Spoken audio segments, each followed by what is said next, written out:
Efésios, carta aos Efésios, capítulo 4, de 11 a 16.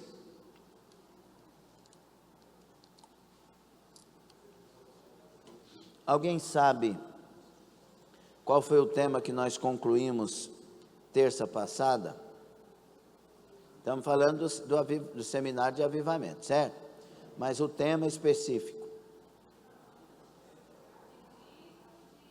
O quê?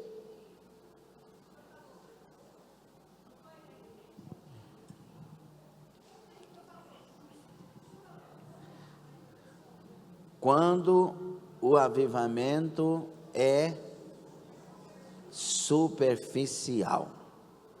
E nós concluímos essa parte. E agora nós vamos falar quando o avivamento é verdadeiro. E nós vamos falar numa perspectiva diferente, porque nós já falamos de muitas coisas sobre o avivamento e nós vamos falar de uma perspectiva aqui diferente, porém inspirado por Deus pela direção do Espírito Santo, tá bom?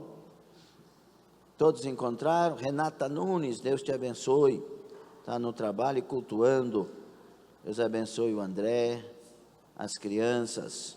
Nayane Rodrigues, Sirlene Rodrigues, muito bem. Bernardine Naná, Deus abençoe todos aí que estão conosco pelo Facebook, YouTube. Zé Paulo e Kalina, nossos amados, Deus abençoe tudo aí. Veste, cobre, põe roupa de baixo, de cima e de cima da de cima, viu? Está gelado. Deus abençoe a irmã Ivani Fernandes, Gerson Honório. Gerson não está aqui não. Ele deve ter mandado uma mensagem no WhatsApp. Berenice Vidal, Deus abençoe. Selma Salgado, Deus abençoe a todos. Meus irmãos, vamos lá, Efésios 4, vamos ler de 11 a seguir. E não comuniqueis com as obras infrutuosas das trevas, mas antes, Jesus, eu vi que não era aqui. 4, 11. E ele mesmo deu uns para apóstolos, e outros para profetas, e outros para evangelistas, e outros para pastores e doutores, querendo o aperfeiçoamento dos santos, para a obra do ministério, para a edificação do corpo de Cristo, até que todos cheguemos à unidade da fé e ao conhecimento do Filho de Deus, a homem perfeito, à medida da estatura completa de Cristo, para que não sejamos mais meninos inconstantes, levados em roda por todo o vento de doutrina, pelo engano dos homens que, com astúcia, enganam fraudulosamente. Antes, seguindo a verdade em amor, cresçamos em tudo naquele que é a cabeça, Cristo, do qual todo o corpo bem ajustado e ligado pelo auxílio de todas as juntas, segundo a justa operação de cada parte, faz o aumento do corpo para a sua edificação em amor. Fala que essa igreja não é a igreja ideal. Essa é a igreja avivada. Amém? Senhor, nós lemos, temos o estudo, mas o Senhor é o dono de tudo, é o dono da palavra, é o dono do tempo, é o dono da hora. O Senhor é que tem tudo programado e nós queremos que nada seja fora disso. Tudo segundo a tua vontade. Oramos em nome de Jesus. Quem concorda, diga amém, tome assento.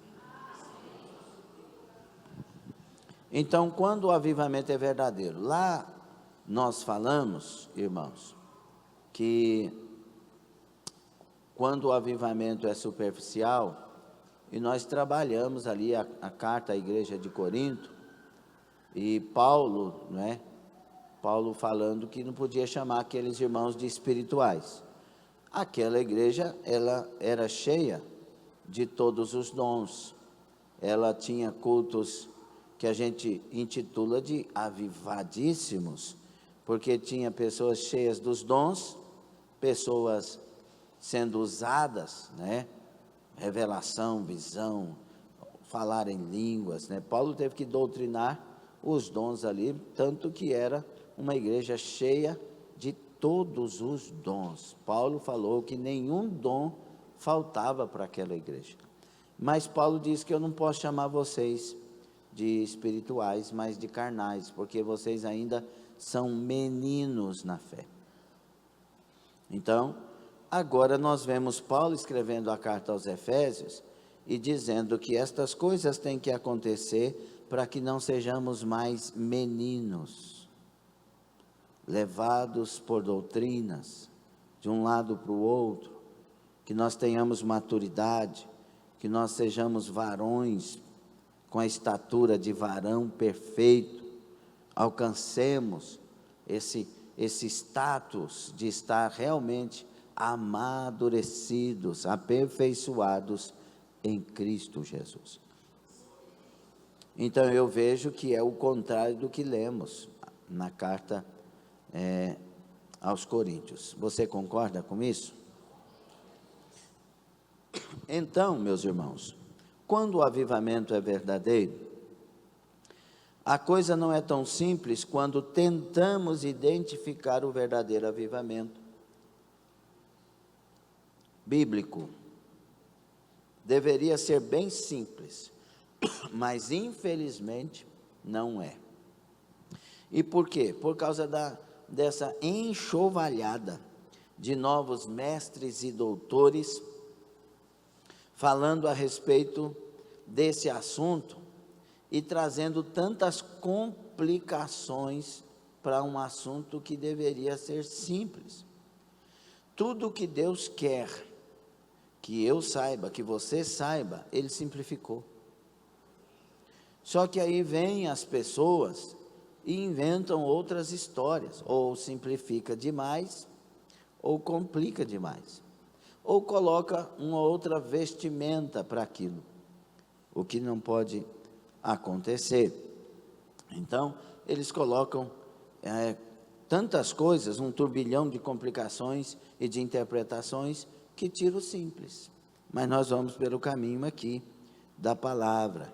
O simples caminho é o caminho da palavra, das revelações diretas que a palavra traz a nós por esse tema, e observando as vidas dos avivados, os que de fato foram avivados, não é?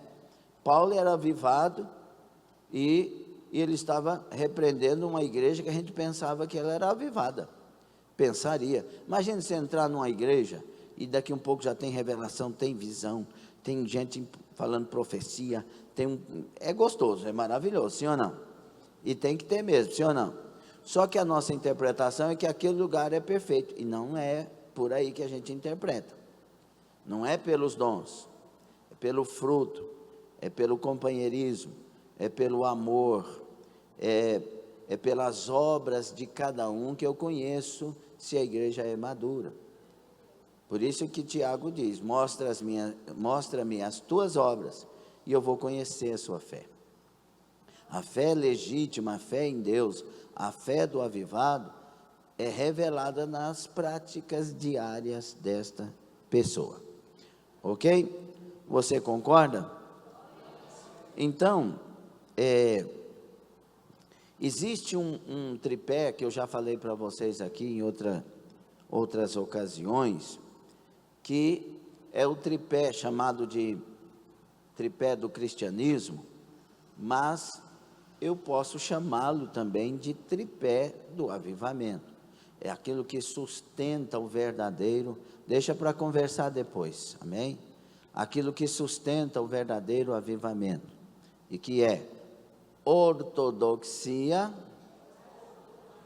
ortopraxia e ortopatia. Essas três coisas, nós temos que encontrá-las na vida do avivado, do verdadeiramente avivado. E o que são estas coisas? Vamos relembrar, ok? A ortodoxia é a doutrina correta, a crença verdadeira na palavra verdadeira. É a doutrina bíblica, não é o livro do fulano de tal famoso. Ainda que ele seja perfeito e maravilhoso e bíblico, é por causa deste livro primeiro. Esse é o livro da verdade. Toda a resposta está aqui. E eu devo lutar para conhecer cada dia mais essa palavra, estudá-la, não pela ótica dos outros, mas estudá-la com os meus olhos, buscando entendimento, ouvindo mestres e doutores e investigando para ver se procede. Uma das coisas que eu falava enquanto era professor de bacharel aqui com os irmãos, uma das coisas que eu falava era assim: ouça duvidando, mas não é ouça duvidando como um incrédulo, não, ouça duvidando como uma arma para você não ser enganado. Tipo assim, foi Moisés é filho de Joquebede. Eu acho que não. Mas não é eu acho que não porque está duvidando, é porque quer realmente investigar se aquilo procede. Aí ele vai lá no dicionário, que é um dicionário abalizado, é um dicionário bom, vai lá, realmente, Joquebede. Aí aquilo ficou, é uma verdade. Aí se amanhã você ouvir alguém dizendo que a mãe de Joquebede chamava Ruth, aí vê, está enganado, meu filho, aqui não. Por quê? Porque você estudou, e quem estudou e guardou a verdade, não é enganado mais.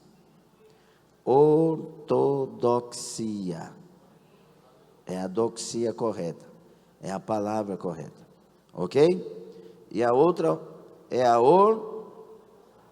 ortopraxia, que é a prática correta, é a prática correta da fé, é o agir, é o fazer corretamente. Então, eu li na palavra que não devo mentir, e aí eu não. Só quem não mente fala, por favor. Eu ouvi na palavra que não devo mentir, que é mandamento, não mentirás, e aí eu não minto. Por quê? Porque eu tenho a prática correta. Mandou comprar e pagar, eu compro. Mandou perdoar, eu vou ir. Mandou seguir, eu vou ir. Porque eu tenho que praticar essa palavra, essa doutrina correta. Agora, o mais importante, e não é mais importante porque está acima da verdade, não. É mais importante porque se você conhecer, praticar, mas não tiver isso, não adiantou nada. Que é ortopatia, que é a disposição interna correta, o sentir correto, sentimentos, motivações, anseios alinhados ao caráter de Cristo. Então, não adianta, um exemplo assim, Paulo está escrevendo aqui a carta à igreja de Éfeso, carta aos Efésios. Você vai ver Jesus Cristo ditando uma carta à igreja de Éfeso, através de João no Apocalipse, no capítulo 2. E Jesus vai falar que aquela igreja faz tudo certo, só que não tem o primeiro amor. E por causa disso, Jesus ia se levantar contra ela e remover. Ela fazia tudo certo, depois veremos aqui na frente. Fazia tudo certo, aqui está certo. Ela tinha ortodoxia, ela tinha ortopraxia, mas não tinha ortopatia, não tinha primeiro amor. Para fazer para Deus não é como você faz para um patrão que mesmo odiando e fazendo o correto, você tem às vezes até promoção. E você odeia o patrão. Você odeia, não. Eu estou falando um exemplo, né? Crente não pode odiar ninguém, né? Mas a pessoa, o funcionário odeia o patrão, mas faz o que o patrão mandou, é eficiente e tal, o patrão promove ele. Rapaz, não gosto de você não, mas você me dá lucro. Sim ou não? Com Deus não é assim. Você pode fazer, pode dar lucro, pode ser o que for. Se não for verdadeiro, Deus não quer. Porque Deus aprova a essência. O motivo que foi, por que foi feito? Qual o motivo? Qual o sentimento? O que te convenceu? Então é muito importante, irmãos, estas três juntas representam a união de crença, ação e sentimentos corretos para uma fé completa e saudável. Isso é avivamento. Avivamento não é você vir aqui profetizar para mim, ainda que seja de Deus e perfeito. Não. Avivamento não é eu ir até um enfermo e curá-lo no nome de Jesus e a pessoa pensar que não é avivamento. Vocês são dons. E tomara que cada vez mais tenhamos dons no meio de nós. Mas o avivamento é quem é essa pessoa que está orando. O segredo do grande avivamento é quando eu deixo de ser quem sou e passo a ser como Jesus é. Porque a gente está formando a estatura de Cristo. Isso é avivamento.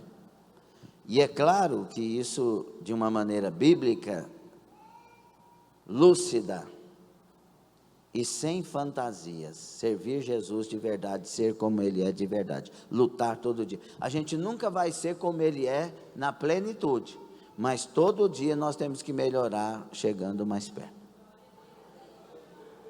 Se eu estava com 5% de Jesus só em mim, eu tenho que ter mais disso amanhã. E depois de amanhã eu tenho que ter mais disso. Eu tenho que estar crescendo. E o diabo sabe disso. E ele levanta contra muitos por causa disso. E Deus permite. Porque é debaixo disso que a gente vai aperfeiçoando. Quem está falando aqui é o seu pastor em Cristo Jesus. Por que o senhor usou esse termo? Porque ele levantou uns para pastores, para aperfeiçoamento do corpo. Por isso que é necessário uma igreja séria. A gente não pode escolher qualquer igreja, e eu estou falando em termos gerais. A gente tem que estar numa igreja, primeiro, que Deus nos dirige. Não, mas a igreja é boa, mas Deus quer você ali. Porque tem outras igrejas boas. Primeiro é a direção de Deus. Segundo, a igreja mais perto da Bíblia. Toda igreja tem problemas. Toda. Não tem uma igreja que você chegue para mim e diga, ó, eu achei uma igreja que não tem problema. E se realmente ela não tem problema e você for para lá, chegou o problema.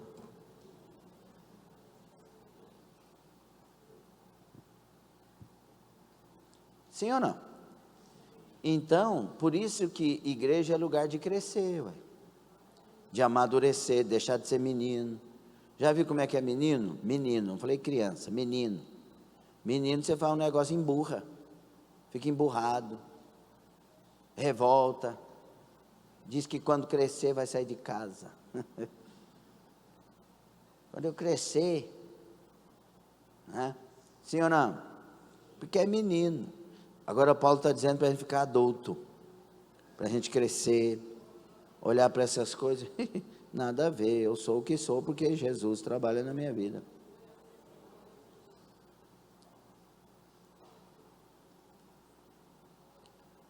O problema de Deus nesses dias, entre outros, porque Deus tem problema. Como assim, pastor? Nós somos o grande problema de Deus, porque Ele nos deu livre-arbítrio. Tem coisa que Ele não quer que seja feita e a gente faz.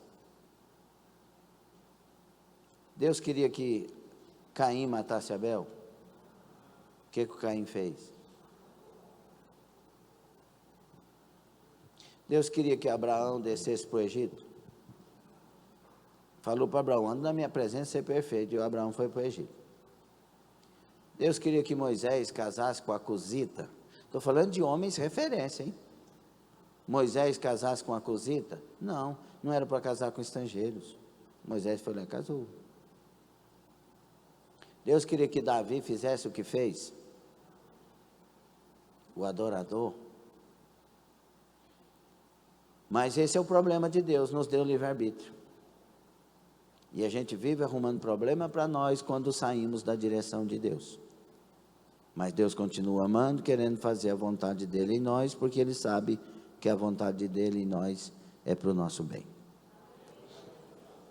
Então, a gente tem que crescer.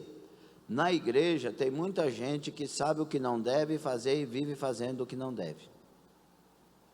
E essas pessoas fazem mal para si e fazem mal para os outros. Só que Deus não mandou sermos donos dessas pessoas. Ele só mandou pregar o Evangelho e deixar com Ele. Porque Ele age nas vidas. Ele sabe o que está acontecendo. E cada igreja que você for, a história é a mesma. Por exemplo, aqui nós temos o Edson, não tem? A outra igreja que você for lá tem um outro Edson também. Tem um Daniel engraçadinho, não tem? Quando apelido nos outros, não tem? Pois é, na outra igreja tem um Daniel também. Tem um Zé Maria que gosta de ficar aí inventando história, não tem? Tem um Pedro que gosta de ficar imitando as pessoas, não tem? Toda igreja tem um Pedro. Tem a fofoqueira fulana de tal, não tem? Toda igreja tem também. Tem o cri-cri da igreja, né, que sai falando mal de todo mundo, não tem? A outra igreja também tem. Ou você se vira aqui, ou vai sofrer lá mais do que aqui. Por quê? Porque não foi aprovado no teste.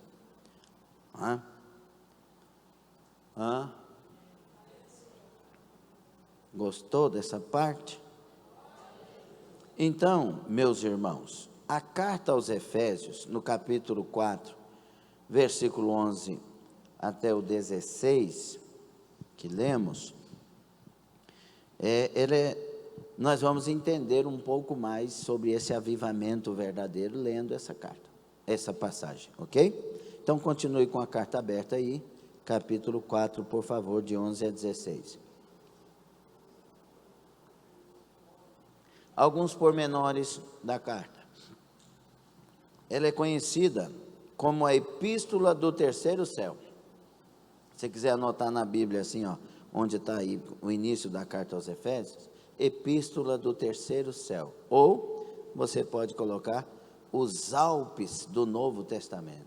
Ela é a carta das alturas. Ela revela que a igreja está em Cristo Jesus nas regiões celestiais. Ela foi escrita por Paulo, inspirado pelo Espírito Santo, com um propósito imediato, que revela o anseio de Paulo, para que os seus leitores pudessem crescer na fé, no amor, na sabedoria, na revelação do Pai da glória. Capítulo 1, 15 a seguir, você vai ver isso. É interessante, né? Porque o Paulo traz a essa igreja todos os ensinamentos que precisava, mas essa igreja vai morrer lá na frente. Ela é uma das igrejas mortas, as dead churches, dead church, as igrejas mortas. Paulo almeja que eles vivam uma vida digna do Senhor Jesus. Esse é o desejo de qualquer pastor que esteja lúcido. que a igreja viva a vida de Cristo. Ele também revela, os escritos de Paulo sempre se resumem nessas duas questões aqui, dois temas fundamentais, e o Novo Testamento também é recheado disso. Primeiro, ele revela nessa carta, a primeira parte, até o capítulo 3, de 1 a 3, 1, 2, 3, ele revela como somos redimidos por Deus, como fomos redimidos por Deus, as duas coisas. E segundo, a partir do capítulo 4 até o 6 dessa carta, ele mostra como nós, enquanto redimidos, devemos viver para Deus. Primeiro, como somos redimidos. Segundo, como que os redimidos vivem para Deus. Então, a primeira parte, ela é teórica, revelando o que Deus fez por nós. A segunda parte é a prática disso que nós devemos praticar. Amém? Quando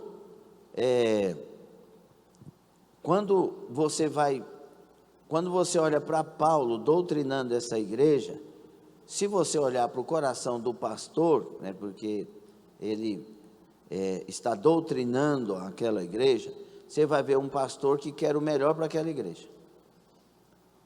E ele fala muita coisa que aquela igreja tem que deixar. Se você ler o versículo 16 a seguir dessa passagem do capítulo 4, você vai ver que nós éramos entenebrecidos de entendimento, mas agora não somos mais.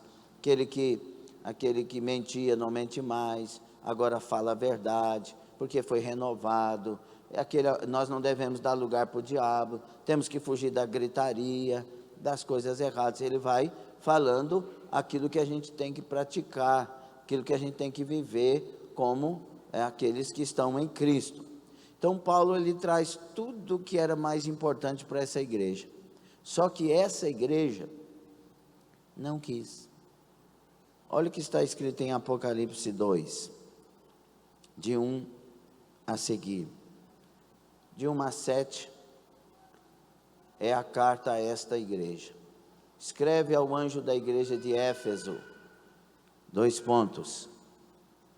palavra de Jesus diretamente para a igreja de Éfeso. Isto diz aquele que tem na sua destra 7 estrelas, que anda no meio dos 7 castiçais de ouro. Ele está falando o que ele disse lá em Apocalipse, no capítulo 1, no contexto dessa passagem. Ele disse: eu tenho as 7 estrelas, que são os 7 anjos das igrejas, e tenho os 7 castiçais, que são as 7 igrejas. Deus é o dono, Jesus é o dono das igrejas e dos pastores. Você vai ver igrejas que estão erradíssimas, como no caso a igreja de Laodiceia, erradíssimas, e Deus não manda fechar, manda curar. E Deus não disse que ele não tem nada a ver com aquela igreja e acabou. Não, ele está na porta batendo, querendo entrar. Ele quer resolver o problema da igreja, ele quer curar a igreja, ele quer sarar a igreja. Versículo 2, ele diz: conheço as tuas obras e o teu trabalho. Era uma igreja de muito trabalho, ela era cheia do ativismo. A tua paciência, a igreja paciência, que não pode sofrer os males, não tolera as coisas erradas. Vocês puseram à prova os que se dizem apóstolos e não são, e tu os achaste mentirosos. Olha que zelo. E sofreste, tens paciência, e trabalhaste pelo meu nome, e não te cansaste. Era uma igreja totalmente ativa, aplicada. Ela suava servindo, e não cansava. Aí Jesus disse assim: eu tenho porém contra ti, que deixaste por teu primeiro amor. Lembra-te, pois, de onde caíste, e arrepende-te e pratica as primeiras obras. Quando não, brevemente a te virei, e tirarei do seu lugar o teu castiçal, se não te arrependeres. Tens, porém, isto, que odeias as obras dos nicolaítas, as quais eu também odeio. Olha que igreja zelosa. Quem tem ouvidos, ouça o que o Espírito diz às. Não é só a igreja de Efésios, é as igrejas. Ao que vencer, dar-lhe-ei a comer da árvore da vida que está no meio do paraíso de Deus. Então esta palavra é para as igrejas, é para nós. Não adianta ter ortodoxia, ortopraxia e não ter ortopatia. Tenho contra ti que deixaste o primeiro amor. Não adianta, você tem que ser zelosa sim, tem que trabalhar sim, tem que fazer sim, mas isso tem que ser cheio do amor de Deus. Senão não vale, senão não funciona. Aí, meus irmãos, nós vamos então olhar para Efésios 4:11 a seguir, o conselho que a igreja não ouviu, o conselho que a igreja não atendeu. Efésios 4:11 a 17, volta lá. Vamos ver nos termos gregos. Se você não gosta, me perdoe, mas hoje é necessário, tá bom? E os propósitos divinos, os propósitos de Deus para avivamento, unidade e crescimento da igreja. Aqui nós vamos fazer uma análise linguística, mas um pouquinho mais profunda, para a gente entender esse mistério do amadurecimento que Paulo fala, ok? Então, de 11 e 12, vamos lá, versículos 11 e 12, vamos lembrar? E ele mesmo deu uns para, e outros para, e outros para evangelistas, e outros para pastores e doutores, querendo, até o versículo 12 só, querendo o que? Ele fez isso, ele levantou pessoas com dons ministeriais, porque estes não são dons espirituais, os dons que regem a igreja são os ministeriais, os espirituais ajudam, os ministeriais dirigem a igreja, e ele fez isso querendo o aperfeiçoamento dos santos, para a obra do ministério, para a edificação do corpo de Cristo. Ele fez isso porque ele quer uma igreja madura, edificada, uma igreja ativa, uma igreja que ele possa chamar de minha igreja, uma igreja que ele tem prazer de passear no meio dela, que ele tem prazer de abençoar ela, que ele tem prazer de estar no meio dela, mas essa igreja não vai entender nada disso se ela não for madura. Se ela não for madura, Deus fala com uma pessoa vamos supor que Deus fale com uma pessoa durante o ano todo, todos os dias. O dia que Deus cala, ele fala que Deus abandonou ele. Meninos, Deus provou isso o ano inteiro, agora não pode calar um mês. E outra coisa, meus irmãos, a gente só mostra que é maduro e avivado é quando Deus se cala. Um dos homens mais maduros da Bíblia foi Jó. Deus não falou nada com ele, ficou 9 meses de silêncio. E debaixo de taca, de luta, de dor, de acusações. Meu Deus, só Deus e Jó sabem o que passaram. E Jó mostrou que era maduro. Porque com tudo isso, a boca de Deus disse, Jó não pecou. Jó glorificou a Deus. As coisas que Jó fala, Deus não interpreta como pecado, porque Jó estava sendo sincero. E ele tinha bagagem para isso, porque ele tinha uma vida intocável. Amém? Aí, meus irmãos, o verdadeiro avivamento é quando você não depende dos dons mais, porque encontrou Deus de verdade. É bom demais, volto a dizer, os dons são maravilhosos, mas você não precisa disso para continuar fiel, você não precisa disso para continuar com Jesus Cristo, você agora amadureceu. Lembra das 3? A irmã que estava reclamando de Deus, Ah, o senhor esqueceu de mim, o senhor não fala comigo mais, o senhor fala com os outros, não fala comigo. Deus, o que aconteceu? E ela estava orando, Deus deu a ela uma visão, né? E Jesus aparecia naquela visão e tinham 3 pessoas ajoelhadas. A primeira e a segunda pessoa, e a terceira pessoa era ela. E aí Jesus apresenta-se para a primeira e abraça. E diz, eis que estou contigo todos os dias, você é a menina dos meus olhos, eu te amo, eu sou o teu Deus, e fala que ela ia. Aí chega na segunda pessoa, Jesus dá um abraço nela. Aí, a hora que passa por ela, Jesus olha para ela, dá um sorriso e vai. Aí ela, está vendo? O senhor não quer mais saber de mim, porque não sei o quê. E aí Jesus fala com ela, minha filha, a primeira é nova convertida, precisa ouvir minha voz, precisa sentir meu abraço, precisa saber de algumas coisas, e então ela é nova convertida. A segunda já está mais caminhando comigo, um abraço meu já resolve para ela. Agora você sabe quem eu sou. Isso é maturidade. A verdade de Deus para a minha vida está aqui, Ele me ama. Se eu pecar e arrepender, Ele me perdoa, porque eu não vivo para pecar, eu vivo tentando acertar todo dia. Então Ele me perdoa, o perdão é legítimo, porque eu viro as costas sempre que descubro algo que está errado. Eu digo você, entendeu? Então, é hora de amadurecimento. O versículo 11, a palavra grega aí para dom, né? Ele diz que deu os dons, né? Distribuiu os dons. Versículo 11, volte lá. Ele distribuiu, ele mesmo deu uns para, ele distribuiu esses dons, né? A palavra aí que está, domata, que quer dizer presente, dádiva. É uma palavra diferente de carismata, que são os dons, né? Dons espirituais.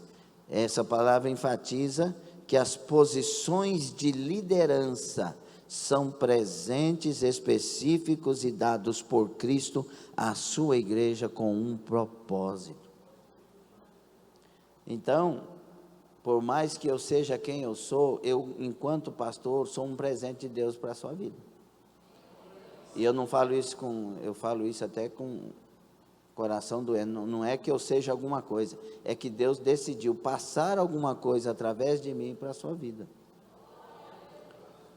E aí, por isso que Deus, Ele tem um zelo muito grande sobre eu e a minha liderança. Por exemplo, o pastor Francisco é um presente de Deus para a minha vida, que ele é o meu pastor. E Deus manda eu respeitar o meu pastor, honrar o meu pastor, obedecer o meu pastor. Pessoas revoltadas nessa hora dizem, eu vou obedecer homem, se você é de Deus, vai. Obedecer no Senhor. Não foi Ele que colocou as autoridades? Vamos lá, DCM. Hebreus, capítulo 13. Primeiro, Apocalipse, não, põe Hebreus capítulo 13 aí, o versículo 7. Primeiro eu quero falar para a igreja. Apocalipse 1:20 e o início da carta do capítulo 2, Jesus está revelando que Ele é o dono dos pastores. E aqui Ele está revelando que Ele dá aos pastores, apóstolos, evangelistas, pastores, mestres, doutores, profetas, Ele está dando, é um presente, Versículo 7 do capítulo 3 de Hebreus, a respeito disso, a palavra diz, o escritor, lembrai-vos dos vossos pastores que vos falaram a palavra de Deus, a fé dos quais imitai, atentando para a sua maneira de viver. É o que Deus quer. E o versículo 17, Diz assim: obedecei a vossos pastores. É a palavra de Deus que está falando?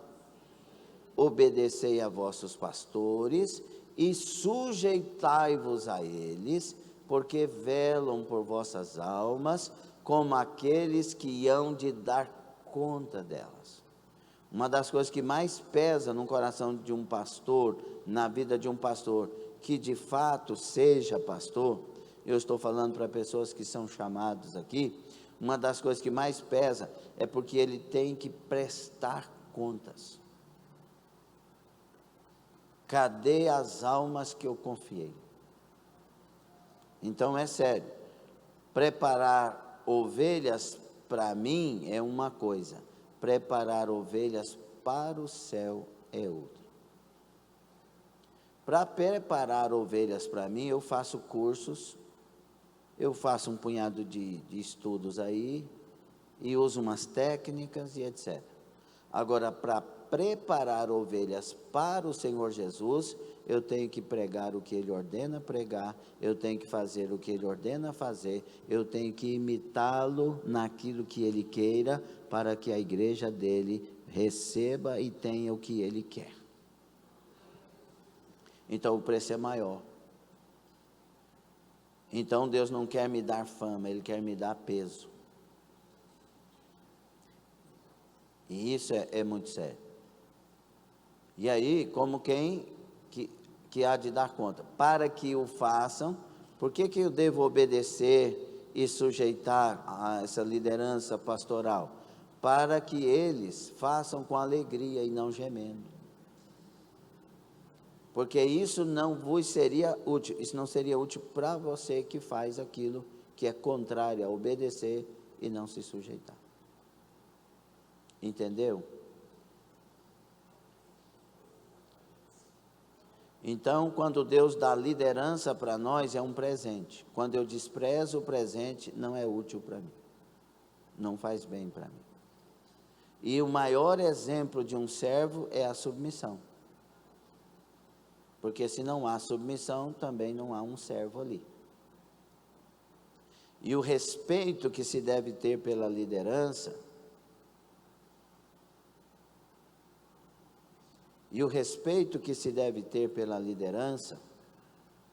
irmãos, é um respeito a Deus, porque foi Deus que deu. Quando eu temo a Deus, eu tenho esse respeito, eu tenho obediência a isso. Concorda? Aí ele continua, eu dei uns por, versículo 11, né? Eu dei uns para apóstolos, outros profetas, evangelistas, pastores e mestres. São 5 dons ministeriais para a igreja. E entenda que a igreja, ela tem uma liderança. Estamos falando do presente de Deus para a igreja. Deus tem uma liderança que rege esses ministérios. Porque em Deus sempre você vai encontrar uma hierarquia. É por isso que Arão e Miriam vão levantar contra Moisés. Moisés está errado. Deus chama os 3 na tenda e Deus repreende Arão e Miriam. Miriam é lançada fora do arraial. Arão paga o preço daquilo e Deus fala para eles: com Moisés, meu servo, eu falo face a face. Deus não está dizendo eu estou do lado do erro dele. Ele está dizendo, vocês não têm nada a ver com isso. Eu falo com ele face a face, eu trato com ele. Por isso que o nosso dever, o seu dever, é orar por nossas lideranças. Para que Deus dê graça, dê sabedoria, dê entendimento, dê conhecimento, mostre o caminho, mostre a verdade, guarde no poder do nome de Jesus, para que a harmonia esteja. Para que tudo seja conforme a vontade de Deus. Talvez alguns possam achar ruim o que está sendo dito aqui, mas primeiro, é bíblico. Segundo, se você fosse uma liderança, concordaria. Então nós estamos semeando. Amanhã você vai estar em posições que dependendo do que semeou, vai colher. Muito bem. Ok? Entendido? Então são 5. No grego, a construção gramatical sugere que pastores e mestres, poimenas, pastores, kai didascalos, que é mestres, formam uma categoria unida. A maioria das vezes, o pastor é também o mestre. Tem igrejas que o pastor, às vezes, não tem aquela bagagem toda, mas a igreja tem um mestre ali. Agora, tem igrejas que o pastor é pastor e mestre. E essa é uma união melhor, porque une duas coisas e evita desavenças. Então, meus irmãos, por causa disso, a primeira função do pastor, a primeira função pastoral é de ser ensinador. Ensinar o caminho. Ensinar no caminho. Então, quando você vai conversar com o pastor, está chegando lá um mecânico de motor a diesel, mas ele foi conversar com um pastor. Muitas vezes esse pastor não vai entender do que é arrumar um motor a diesel. Aí ele começou a fazer um barulho, ratear. Eu falei, o que é ratear? Tem um rato lá dentro? Aí, não, tem que sangrar o motor. Eu falei, pelo amor de Deus, o motor tem sangue. Não, mas é porque está indo um mecânico com um problema, mas está ali um pai espiritual. Ele vai atender como pai espiritual e não como mecânico. Como mecânico ele fala com alguém que conhece. Então ele chega assim, eu não sei porque os motores que eu arrumo dá problema. Se ele for falar isso para um mecânico, ele vai falar assim, é porque você não está prestando atenção. Você tem que ver isso, tem que ver aquilo, não sei o quê. Válvula, não sei o quê, cobra, não sei o quê e tal. Agora, se vai falar com o pastor, ele vai falar assim, como é que está você diante de Deus? Por que estava dando certo e não está dando agora? Você já parou para pensar nisso? Ai, pastor, tudo para o senhor é Bíblia. Muito bem, meu filho, é mesmo. Eu sou pastor. Prazer. Tudo para o pastor vai ser procurar uma resposta do ponto de vista bíblico, espiritual, quem sabe revelado por Deus. Então você não tem que achar ruim, porque você procurou um pastor e não um mecânico. Entendeu ou não? E aí, quando você vem, duas coisas importantes. Quando você vem como mecânico, saiba que vai ouvir alguém como pastor. E quando você vai como pastor, saiba que você vai ouvir um mecânico. Para que isso haja um concílio e Deus possa resolver o problema do outro. E quando você ouvir uma resposta, não pense que o pastor está te acusando. Eu já ouvi isso demais. E você então, você quer, está vendo? Sabia que o senhor ia me acusar, por isso que eu não queria vir aqui. Oh, meu Deus, mas dá uma vontade de lembrar dos pais de antigamente. Pinhola. Ô, criatura, você veio aqui fazer o quê? Ué, e por que eu iria acusar uma pessoa? Por que eu iria querer ofender alguém? Agora, a palavra que é dada, o conselho que vem, é o que tem que ser dito. Ninguém dá glória, hein? Coisa está feia. A palavra para pastor, poimen, significa aquele que apacenta, aquele que cuida como pastor de ovelhas. Você acha que um pastor de ovelha pede opinião para ela, para dirigir ela? E aí, meu nenenzinho, que ovelhinha mais linda, igual o Davi lá conversa com as ovelhas conversam com ele. É assim? Pastor, quando a ovelha começa a pular demais a cerquinha, vai lá na perninha dela e... Já viu? Mas dói demais, mas não pulou mais. Ou seja, doeu para fazer bem. Porque é o pastor. Quem dirige as ovelhas é o pastor. E ele deve as dirigir às águas tranquilas, pastos verdejantes. Ele tem que conduzir a ovelha onde ela precisa ir, onde para ela tem água, para ela tem alimento. E se ela tem que passar pelo vale da sombra da morte, o pastor vai junto. Deixa eu te falar uma coisa, quando o seu pastor está orando na madrugada por você, ele está junto com você no vale. Entendeu? E isso é um presente de Deus. Deus está presenteando a igreja com esta forma de ação. Os dons ministeriais são para as lideranças, e dentro das lideranças, a hierarquia ministerial de comando. Qual é o objetivo disso? Por que isso? Por que estas coisas que eu falei e outras tantas? Versículo 12. O que está aí no versículo 12?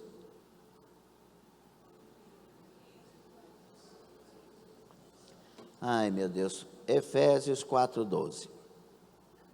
Vamos lá? O que está aí no versículo 12? Que ele fez isso porque ele queria aperfeiçoar a igreja. E a gente não é aperfeiçoado se não descobrir onde precisamos mudar, onde precisamos crescer, amadurecer. Senão a gente vai ficar zanzando para lá e para cá, como nós vamos ver mais na frente. Então, querendo o aperfeiçoamento dos santos para a obra do ministério, do serviço, para a edificação desse corpo, para que esse corpo seja fortalecido e edificado. Preste atenção, meus irmãos, por favor. Então vamos lá, a palavra aperfeiçoamento é catartismon, significa preparação, treinamento ou restauração. Então é um trabalho de Deus que me prepara, que me restaura e me levanta. Esse termo é usado para consertar redes de pesca ou colocar um osso quebrado no lugar. Dói colocar osso quebrado no lugar? Hein, Jean? Dói. Dói, mais cura. Dói, mas agora pode crescer. Amém? É meio difícil. Você já viu como é que conserta a rede? Aqueles negócios assim, meu Deus do céu. Aí você vai passando, olhando. Aí chega até aqui, aí você vai ter que... Isso aqui. É um negócio, né? Deus tem essa paciência conosco. Porque, irmão, nós somos cri-cri, tem uns que, pelo amor de Deus, meu Deus, que doce de coco, né? No início é gostoso, mas depois fica enjoativo, né? Mas Deus tem paciência. Deus quer restaurar. Deus quer trabalhar esse osso de volta. Deus quer levantar, Deus ainda confia, Deus ainda crê. Pastor, será que Deus ainda quer alguma coisa com a minha vida? O que você está fazendo aqui? Foi Deus que te trouxe. Deus tem alguma coisa e mais outras coisas com a sua vida. Agora, é o que você está fazendo com a oportunidade que Ele está te dando. Outra coisa, no versículo 12 ele fala do ministério. Essa palavra aqui é diaconias, que vem da palavra diácono, serviço, ministração. E aí, todos os crentes que ele está edificando são chamados para servir. Todos. Quanto mais ocioso você se colocar, ociosa, você se colocar para Deus, mais você vai definhar. Quanto mais você abrir os braços e se levantar para Deus, mais você vai crescer, mais você vai amadurecer, mais terá mais problemas, viu? Por quê? Porque eu não sei, mas uma coisa eu sei, esses problemas vão aperfeiçoar você. Basta ser maduro, basta saber tratar, basta saber encarar, tratar com as pessoas certas. Tem gente que sai fofocando para tudo quanto é canto, fala mal de um, fala mal do outro, fala não sei o quê. Vai amadurecer, meu filho. Sara a sua língua em nome de Jesus. Amadurece. Seja homem para tratar com as pessoas certas. E não é homem valentão, brigão, não, que esse homem aí não é nada. Homem para Deus é o homem que tem temor, tem respeito, que trata as coisas no lugar certo.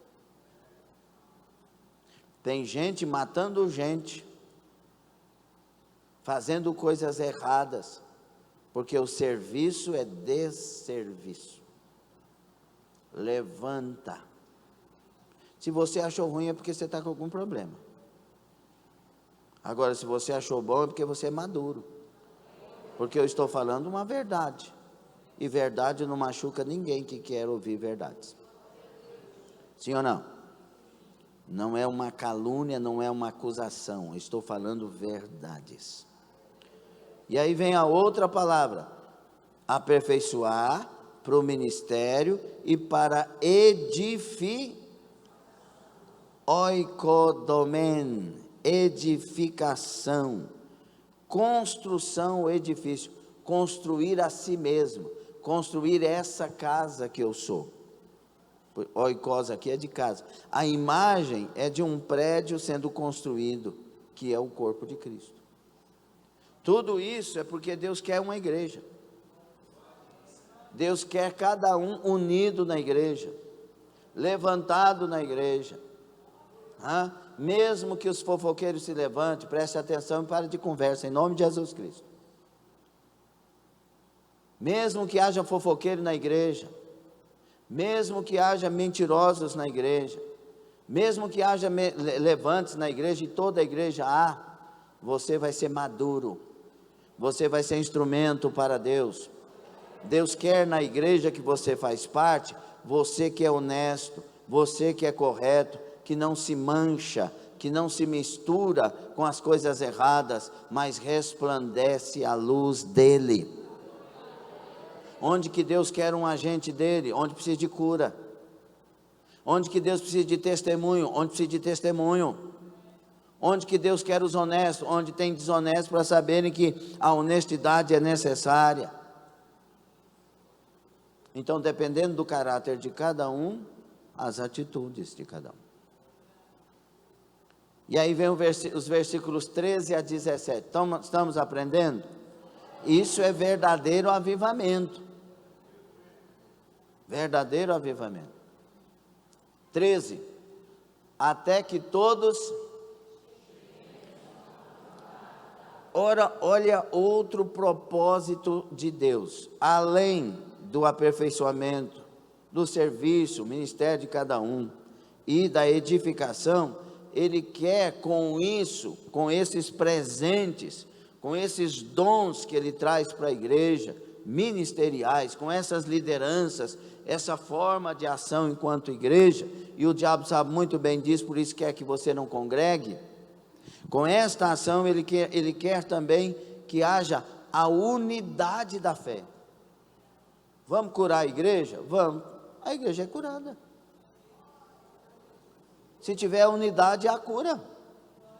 Pessoa que faz coisa errada vai ficar com vergonha. Já viu a pessoa que fuma? Quando chega no meio de 10 pessoas que não fumam, ela está morrendo de vontade de fumar, mas não fuma. Porque tem mais gente fazendo coisa boa, certa. Você fuma? Estou te perguntando, você fuma? Então vamos levantar para que as pessoas parem de fumar. Você entendeu a metáfora? Não. Levanta, você que é honesto, você que é honesta, você que quer que Jesus seja glorificado, comece a viver essa vida. As pessoas vão ter vergonha de estar no meio de nós com aquelas atitudes, então elas vão ser transformadas. Então a palavra aqui é enoteta tes pisteus, enfatiza uma união espiritual e doutrinária compartilhada por todos os crentes. Esse é um alvo a ser alcançado com essa ação de Deus. Vamos viver a mesma fé, unidade em sermos honestos, sermos a mesma pessoa aqui como ali, como lá atrás, como lá na escola, no trabalho. Você não pode ter 2 caras, 3 caras, 4 caras. Nós temos que ser uma só pessoa em Cristo.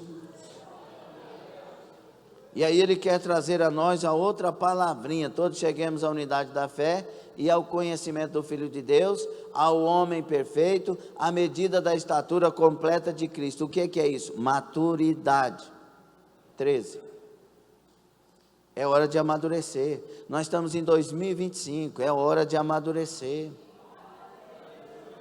É hora de nos levantar como igreja em unidade. E o que é maturidade aqui, nessa questão? É atingir a medida da plenitude de Cristo. Como que Cristo agiria no seu contexto de vida? Como que ele faria ao ouvir certas diretrizes da fé? Nós temos que chegar a essa medida. O que Jesus faria? Fugiria ou enfrentaria? Brilharia ou apagaria? Desistiria ou continuaria? Nós temos o Espírito do Senhor. Então, irmãos, nós temos que nos tornarmos homens adultos, maduros, ou seja, plenamente crescidos. E isso contrasta com o quê? Com aquilo que Paulo falou no estudo passado, a imaturidade de meninos. Pastor, fulano falou que eu sou feia. E você é feia? E eu não sou. Então por que você está chorando?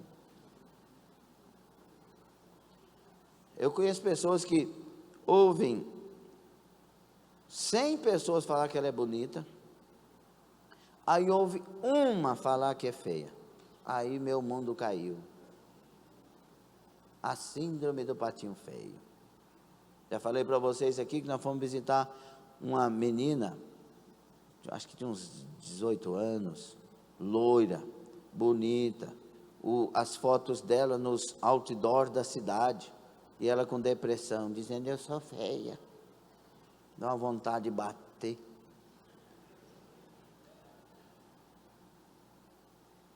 Para que isso? Levanta a cabeça. Você não é mais bonito que ninguém, mas não é mais feio. Equilibra isso. Deixa Deus te abençoar, tenha maturidade. Aí a pessoa está no meio da igreja, aí a pessoa cantou um hino aqui. Ó meu Senhor. Aí desceu, aí falou, ai que voz, eita glória, que voz, que voz, que voz. Aí chegou e falou assim, está querendo aparecer com essa voz? É o cão em figura de gente, né? Está querendo aparecer com essa voz? Meu Deus, eu não tenho ministério. Meu Deus, amadurece.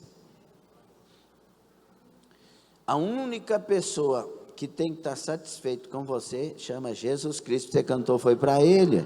Se você cantou para a igreja, então você vai querer ouvir a igreja. Mas se cantou para Jesus, pergunte para Ele se Ele agradou. Essa é a diferença. É hora de amadurecer. Isso é avivamento. Outra palavrinha que nós vamos achar agora no versículo 14.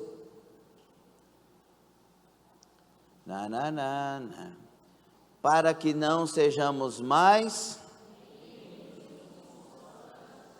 levados em roda por todo vento de doutrina, pelo engano dos homens que com astúcia enganam fraudulosamente. Fica aí. Então, primeira coisa, meninos agitados. A palavra para meninos aí, nepioi, lembra do pioi que você vai lembrar da palavra. Nepioi significa bebês, crianças imaturas. São descritos como lançados de um lado para o outro, como ondas, que são lançadas de um lado para o outro. Cludonizomenoi, lançados de um lado para o outro, como onda. Um dia está querendo Deus, outro dia está querendo desistir de tudo. Um dia está crendo que Jesus é o batizador, no outro dia ouviu uma besteira, e aí está falando que Jesus nem existe, que só existe Deus Pai. E aí aquela coisa, é porque as pessoas de hoje, o pastor Juliano Fraga fala sobre isso. O problema dos cultos hoje é a pessoa que vem, né, no culto, mas ela tem 5, 6 pastores. Tem o pastor da igreja e tem mais 4, 5 pastores da internet, que elas escolheram para ser o doutrinador também da vida deles.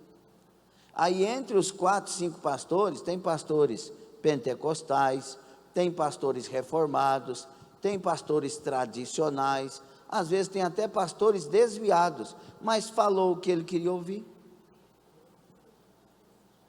E aí chega na igreja, o pastor está ensinando, e é como ela mergulhou numa área ali, e o pastor está ensinando, não tem tempo para ficar detalhando cada passagem, aquilo ali é errado, ó. Aí não fala com o pastor, termina a mensagem, vai para os bastidores, destruir a mensagem que foi ensinada. Não, mas o pastor fulano de tal disse que isso aí não é assim não.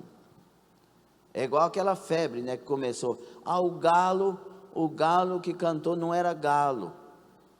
Era a última vigília, que era chamada vigília do galo, porque Jerusalém não podia ter galo, porque se tivesse galo, meu Deus do céu.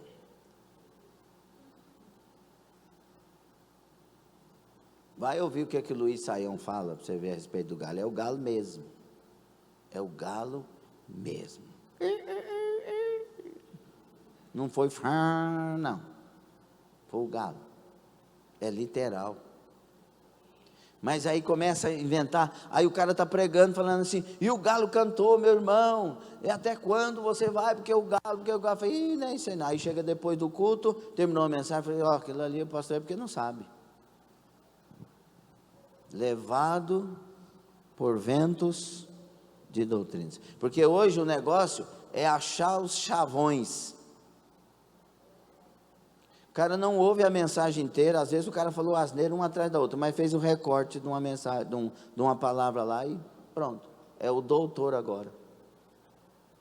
Pessoas que estão doutrinando pessoas, irmãos, dizendo-se pastores pela internet, que nunca pastorearam uma igreja, nunca visitaram uma alma, não sabe a dor das ovelhas, nunca colocaram a mão sobre uma pessoa para abençoar. Está doutrinando pessoas agora pela internet, porque as palavras são bem colocadas. Ventos de doutrinas. Falou bem, encaixou bem, atendeu o que eu queria, então esse é meu mestre agora. Procurarão mestres para si, amontoarão. E tem gente desviada de Deus, pensando que vai para o céu. Tem mestres ensinando que você pode odiar, que você tem que levantar conta, você não tem que aceitar, que ninguém pode mandar em você. Como ninguém pode, irmão? Primeiro Jesus, depois nossas lideranças. Aí você vai lá para a empresa que você trabalha, o patrão manda. Aí vai para a escola, o reitor, o professor, o diretor mandam. Aí vai no exército, pior ainda. Sua mariquinha, cai aí, não sei o quê. Ainda fica traumatizando. Obedece. Aí na igreja, não. É aquele quarto grupo que nós falamos. Qual que é o quarto? Um é de Paulo, outro é de Pedro, outro é de Apolo e outro é de Cristo. O pior dos grupos, porque não aceitava ninguém mandar neles. Está gostando? E aí vem a outra palavra, além de meninos agitados, né, de um lado para o outro, como ondas, mas por quê? Por ventos de doutrinas, anemotes, didascalias. A doutrina falsa é comparada a ventos instáveis que levam os imaturos para longe do caminho. Pessoas que não estudam a Bíblia e se deixam levar pelos falsos mestres e doutores deste século. Investiga a palavra, como dissemos no início, mas estuda a palavra com pessoas piedosas. Se você olhar para uma pessoa e ele tiver ou ela tiver vida digna do Evangelho, então vá aprender com essa pessoa. Mas se não tiver, foge. Se você chegar numa sala de aula, que a pessoa disser que tudo que você aprendeu até hoje está errado e você deve jogar na lata do lixo, não ouça essa pessoa. Ela não te conhece. Como que ela sabe tudo que você sabe? E aí vem um punhado de coisas, ensinando que não existe inferno. Aí vem a palavra, diz a etimologia, o porquê, e inventando um punhado de história. Irmãos, se não existe inferno, também não existiu o Calvário. Jesus só veio para o Calvário porque existe inferno. Ele veio nos salvar da ira futura. Que conversa é essa? Leia a palavra. Não, mas aí o outro falou, está entendendo agora e vai. Então, aí vem outro. Qualquer vento de doutrina pelo engano dos homens que com astúcia enganam fraudulosamente. Está claro na palavra que estes homens estão aí.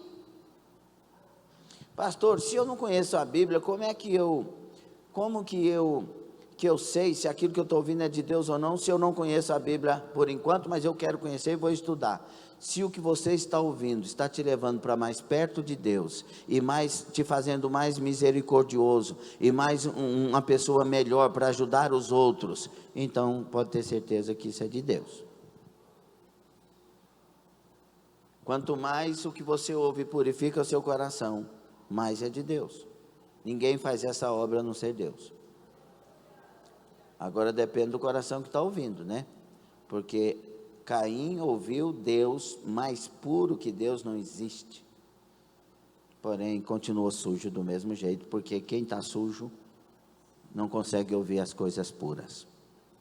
As coisas são puras para os puros. Para os impuros, tudo é contaminado. Então, irmãos, aqui ele está falando da astúcia, da artimanha. A palavra aqui, panaugia, quer dizer sagacidade, malícia, habilidade de fazer o mal, esperteza para o mal. Pessoas que fazem isso. A pessoa tem 2 milhões de seguidores, 10 milhões de seguidores. Esse cara é o cara, o tanto de seguidor. E isso identifica ou é a palavra que mostra que pelo fruto é que se conhece as árvores? Aí, ele passa para o versículo 15 e diz assim: antes,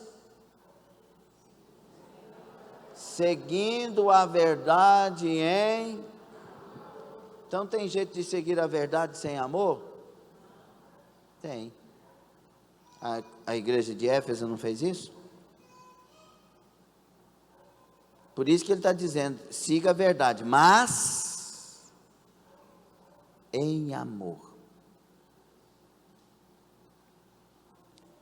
Não adianta você me dizer, ou eu falar para você, que conheço a Bíblia e pratico a Bíblia, se não houver amor.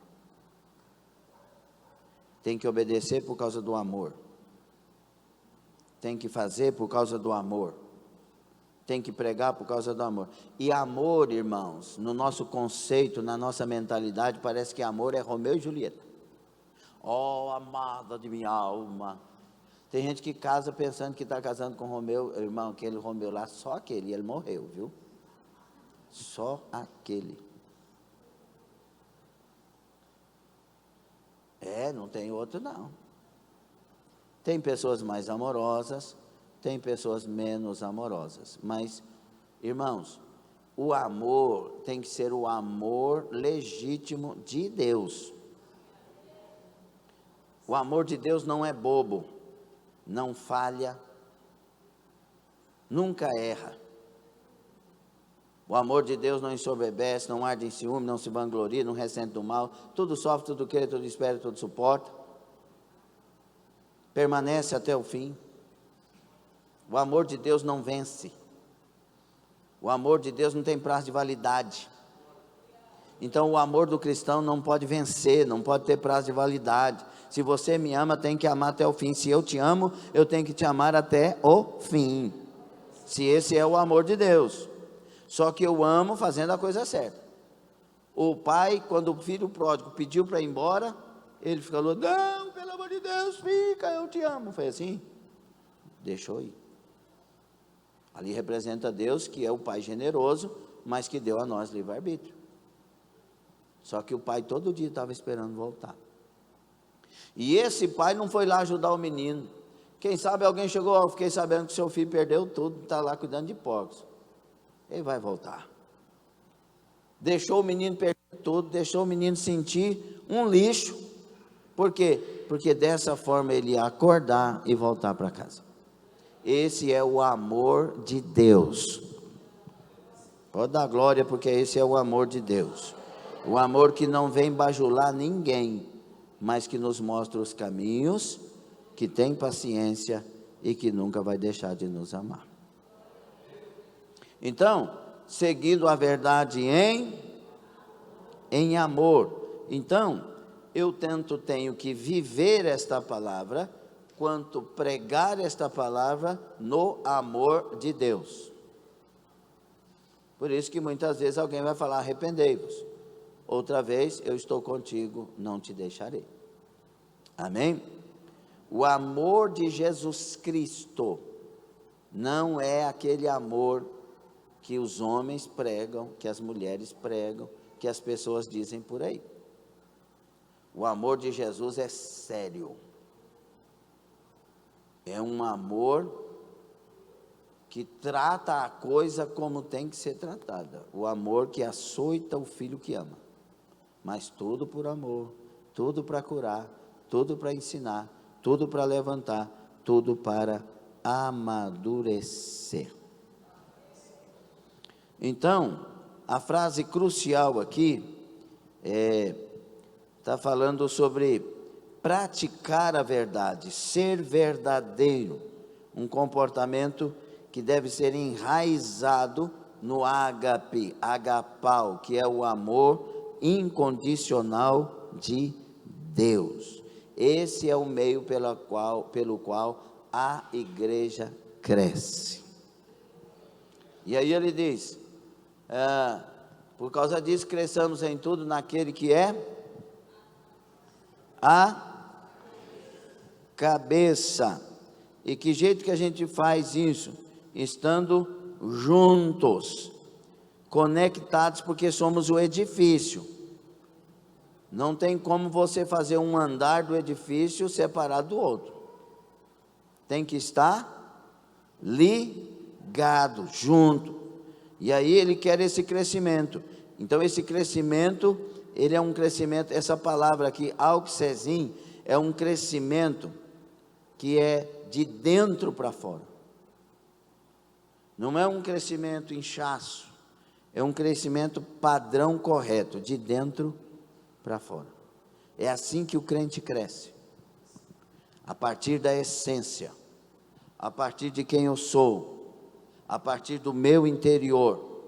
É assim que se cresce, é assim que o avivamento vem. Glória a Deus. Por isso o versículo 16 fala sobre esse crescimento.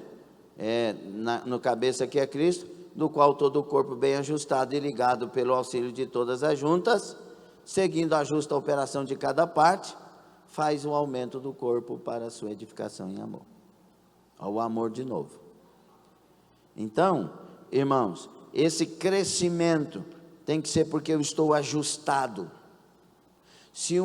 Vamos lá, para você entender a metáfora do corpo humano. Se a sua mão ou a minha mão começa a crescer sozinha, e aí? Acaba bonito, não vai?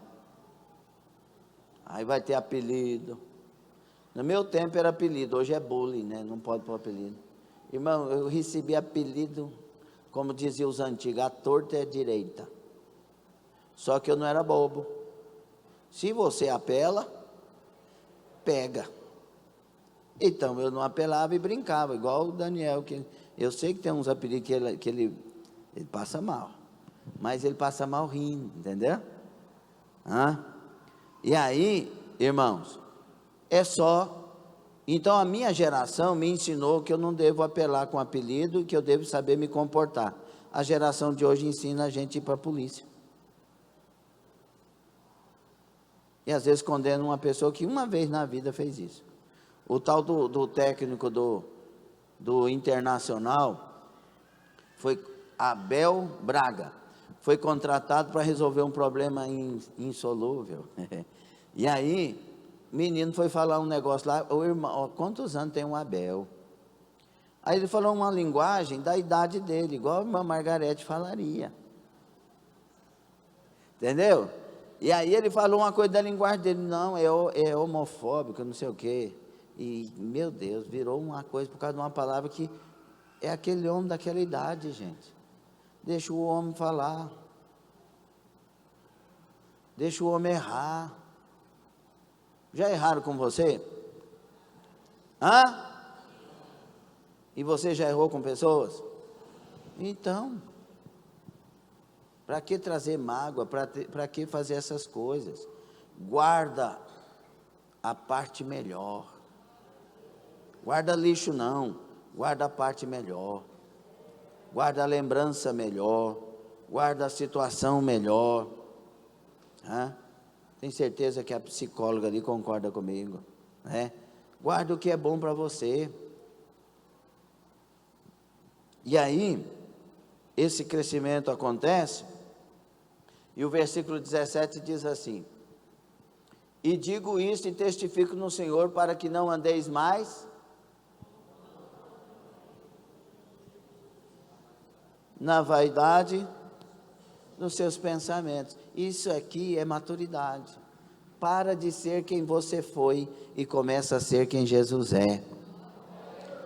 Então essa vaidade aqui quer dizer futilidade, inutilidade, falta de propósito, que descreve o estado mental dos gentios. Falaram de mim, aqui nessa igreja aqui, não cresce. Eu fiquei sabendo que, você não ficou sabendo que Jesus quer te encher do Espírito Santo, quer te abençoar, quer te levantar, quer te usar, quer ser glorificado? Você ficou sabendo sobre isso? Que Ele quer ser glorificado na sua vida? Isso é o importante, seja maduro. Seja maduro. Ele vai me levantar numa igreja. Você escutou isso? Ele vai me levantar numa igreja. E aí eu tenho que estar na igreja. E aí eu tenho que ser igreja. E aí eu tenho que estar aprovado na igreja. É aqui que a coisa acontece, não é fora daqui. Se eu estivesse pregando lá na Batista, eu ia falar a mesma coisa. Lá na Batista eu diria, é aqui que a coisa acontece. É o lugar que Deus nos pôs. É aqui que eu apareço ou desapareço. É aqui que eu me torno pronto ou não. É aqui que eu cresço ou continuo menino. É hora de crescer. Então, por isso, a igreja precisa de maturidade para viver o tripé do avivamento: ortodoxia, ortopraxia, ortopatia, sentimento. Por isso que o avivamento verdadeiro é quando o homem é inteiro para Deus, tanto no saber, no praticar e no sentir, no amor para isso, naquilo que envolve o meu ser interior envolvido nisto. Aleluia. E aí, em 2 Timóteo 3, de 1 a 5, já estamos encerrando, Paulo diz assim, sabe, a pergunta que nós poderemos fazer aqui é: por que que a igreja não vive isso? O que eu preguei aqui é bíblico? Sim ou não? É verdade? Isso te ajuda se você receber de coração? Sim ou não? Aí a pergunta é: por que que não acontece com muitos? Só acontece com outros. Por que que não acontece com todos? Melhor. Aí o Paulo responde em 2 Timóteo 3, 1 a 5. Sabe, porém, que nos últimos dias sobrevirão tempos difíceis, pois os homens serão egoístas. Outra versão: amantes de si mesmos, avarentos, jactanciosos, arrogantes, blasfemadores, obedientes aos pais, ingratos, irreverentes, afeiçoados, implacáveis, caluniadores, sem domínio de si, cruéis, inimigos do bem, traidores, atrevidos, enfatuados, mais amigos dos prazeres que amigos de Deus, tendo forma de piedade, negando-lhe, entretanto, o poder. Foge também destes. A questão hoje é por causa dessa coisa que está no coração de muitos. E aí, irmãos, nos últimos dias, realmente, esses dias difíceis vão acontecer e nós estamos nestes últimos dias. E o grande problema aqui é estes homens amantes de si mesmos, estas mulheres amantes de si mesmos. A palavra grega aqui é amarão a si mesmos, philautos, no grego, que origina de philos, que quer dizer amigo ou amigável, e o pronome autos, que significa de si mesmo. É aquele que se ama tanto que é amigo de si mesmo. Ó, eu sou amigo de mim mesmo. Então, irmãos, vamos deixar o egoísmo. Deus nos chamou para compartilhar. Deus nos chamou para fazer agentes de cura, agentes de salvação, agentes de restauração. Deus nos chamou para sermos bombeiros que apagam o fogo estranho de muitos. Deus nos chamou para ser agentes de união, de unidade, de comunhão. Deus te chamou para ser um vaso de honra na casa dele, na igreja dele, na obra dele. Por isso, o verdadeiro avivamento é quando eu sou esse agente, é quando eu me torno esse agente.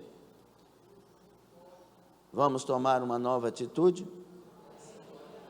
Fique sobre os pés.